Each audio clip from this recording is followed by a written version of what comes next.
Well, what's the matter? He asked, his anger giving way to concern. What are you crying for? The boy would not answer or look up. His body continued to be racked with silent sobbing. Come on, boy, you shouldn't be out here at this hour. Tell me the trouble. Look up. The boy looked up. He took his hands from his face and looked up at his teacher. The light from Mr. Oliver's torch fell on the boy's face, if you could call it a face. Okay. So, well, what's the matter? So, this is what Oliver is asking the boy. He's asking the boy, well, what's the matter? He said. His anger giving way to concern. He was very angry. I told you in the earlier part itself, he was very angry because the boy broke the rules and regulations of the school. He came to this, in the dark, he came to this place and he was sitting on the rock. That is why he was, even in spite of being angry, he showed concern to the boy. That is what you can see. What are you crying for? He asked the boy. What are you crying for? The boy would not answer or look up. So for all these questions asked by Mr. Oliver, the boy did not answer, nor did he look up. His body continued to be racked with silent sobbing, and you can see his body continued to be that silent sobbing. Okay. So what do you understand by racked? Suffered in that silent sobbing. Come on, boy, you shouldn't be out here at this hour. So Mr. Oliver said, see, boy, you are not supposed to be here at this time like this. Tell me the trouble, tell me your problem. Why are you crying? Tell me the reason for what you are crying. And look up. This is what he asked him. The boy looked up. He took his hands from his face and looked up at his teacher. So after demanding, what did the boy do? The boy looked up and took his hands from his face and looked up at Mr. Oliver. The light from Mr. Oliver's torch fell on the boy's face. The light, the torch he was carrying, right? So the light from Mr. Oliver's torch fell on the boy's face. And if you could call it a face, so here the narrator is saying, why? If you could call it a face, because this face was having no eyes, no ears. That is what you can see in the next line. It had no eyes, ears, nose or mouth. It was just a round, smooth head with a school cap on top of it. And that's where the story should end. But for Mr. Oliver, it did not end here. Okay. So you can see the face. The face was not looking like a normal face. The face was not having eyes on it. The face was not having ears on it, no nose on it, nor it was having any mouth on it. So nothing was there. So without, you can just imagine a face without all these things. No eyes, no ears, no nose, no mouth. So it will be like this, just like a round, smooth head. Okay. So this was the face, plain face, without any other, without any eyes, without any ears, nose or mouth, plain face. So it was looking like a round, smooth head, and with a school cap on top of it. So there was a school cap on top of it. So if you see such a figure at night, somewhere in the dark, that too in a lonely place, pine forest in the sense, you can just imagine, it's a lonely place and it was dark, night time, right? And this time, if you happen to see, if you happen to experience such a situation, what will be? So that is what is given over here by the author, and that's where the story should end. Story should end there. One can really fall down, isn't it? So that is what, just to face death, seeing this type of a situation, anyone will easily get an attack. So that is what the author is saying. But that was not the case with Mr. Oliver. The story did not end over here. He went along with it. You can see how it is proceeding. The torch fell from his trembling hand. He was trembling, and from his trembling hand, just because he was courageous, nothing happened to him. That is what you can see. Only his hands were trembling, right? So from the trembling hand, the torch fell down. He turned and scrambled down the path, running blindly through the trees and calling for help.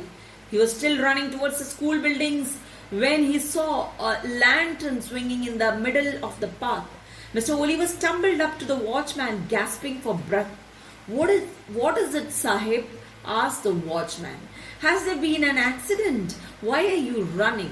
Okay, so the torch fell from the trembling hand of Mr. Oliver. He turned and scrambled down the path. He just turned and moved. Okay, he moved quickly down the path, running blindly. So without looking this side and that side, he started running from there through the trees and calling for help. So he was afraid. So he was shouting for help and he was continuously running. That is what you can see. He was still running towards the school buildings. He was running towards the school buildings when he saw a lantern swinging in the middle of the path.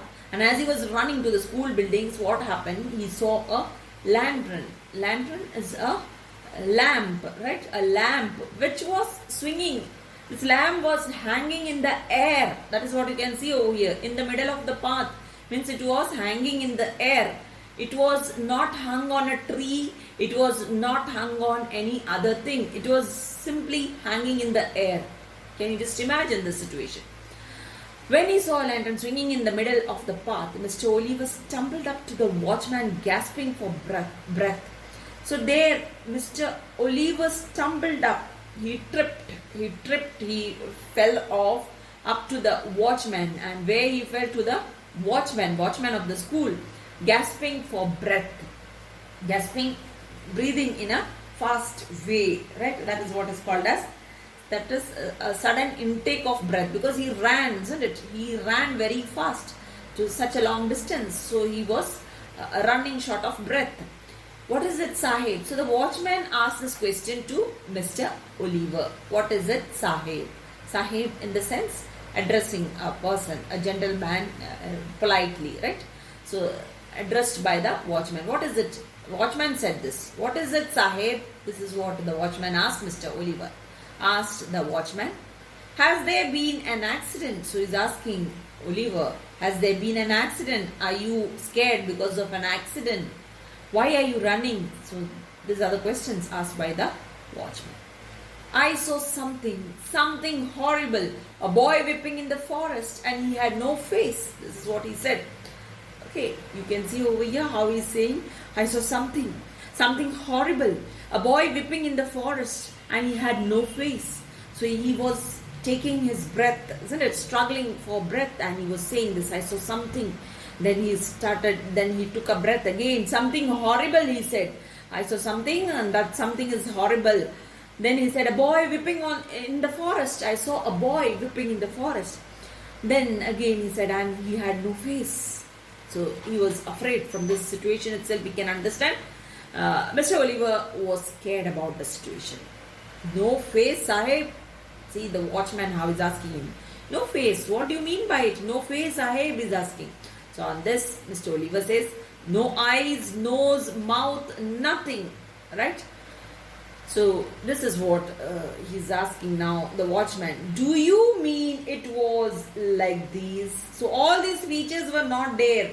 No features at all. That is what it means, right? No face, Sahib, no eyes, nose, mouth, no features at all. So not even an eyebrow for the face. I told you, plain, round thing it was. And this is what he started saying. Do you mean it was like this, Sahib? Who's asking? The watchman is asking. Do you mean it was something like this? Like this in the sense he's showing his own face and is asking. Asked the watchman and raised the lamp to his own face. He's showing his face in the dark, in the brightness of that lamp. So he lifted the lamp very close to his face. The watchman had no eyes. He was not having ears, no features at all. Who? Not even an eyebrow. The watchman was also something like that, like the boy, right? A plain face without any eyes, any nose or ears, nothing the watchman was having. And that's when the wind blew the lamp out. And you just imagine, and that moment, at that very moment, while when Mr. Oliver saw this plain face, the wind blew the lamp out. So it was totally dark, pitch dark you can say. It was too dark over there. In that darkness, what will be the situation of Mr. Oliver? You can just imagine. So it is a supernatural story by Ruskin Bond, which makes the supernatural look natural over here. That is what you can see over here. See, over here you can see Mr. Oliver, who had seen the boy's face, isn't it? Without eyes, ears, nose, or mouth, isn't it? He gets frightened by seeing it and he runs towards the school building. You can see his mind was totally occupied with the fear, and in that situation, he happened to see the watchman over there. And the watchman also is having no nose, no eyes, no features at all, isn't it? Not even an eyebrow is mentioned over here. So all these things is making the story mysterious, the story supernatural and strange, right? So that is the story about A Face in the Dark. So with that, we have completed the story A Face in the Dark. Now you can continue with the notes of A Face in the Dark. Thank you very much.